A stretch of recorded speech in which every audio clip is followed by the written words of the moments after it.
Se më ta quajmë kështu. Edhe pse largimi në emigracion është një dukuri individuale, unë mendoj që ai po jep pasojat sociale të cilat duhet vlerësohen nga politika. Pasojat sociale janë të shumta. E para njerë që largimi i më shumë se 1 milion banorëve nga një Shqipëri që ishte me 3.9 milion banor në vitin 90 dhe ka ta nisur me 2.4 milion dhe do të thotë që ka një plakje të shpejtë popullsisë nga një shoqëri që e kishim moshën mesatare në vitin 90, 27 vjeç, tani më kemi arritur në moshën 42 vjeç. Konsiderohemi një nga vendet më të plakurat e Europës. Akoma si jemi vendi më i plakur i Europës, se ka ca të tjerë që janë ndoshta edhe më shumë se ne, por shqetësuese është se ritmi i plakjes popullsisë shqiptare është ndër më të lartit në Europë. Ndër 3-4 vendet e Europës që kanë këtë ritëm të lartë dhe ky është shumë shqetësues.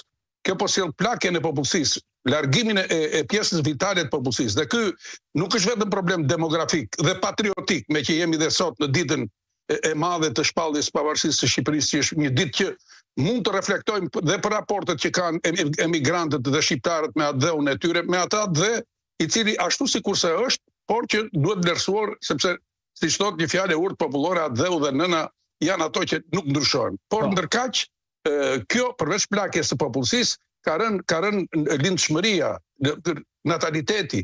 E dini sa e kemi nataliteti? Nga 2.1 që duhet ta kemi për të mbajtur këtë popullsi që kemi, e kemi 1.2 fëmijë për grua.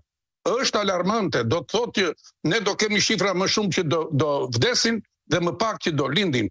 Na duhet që të mbajmë, dhe e dini sa e kemi pasur? E kemi pasur 5.7 fëmijë për grua në vitet 60, 2.3 fëmijë për grua në vitin 90, pra akoma rriteshim.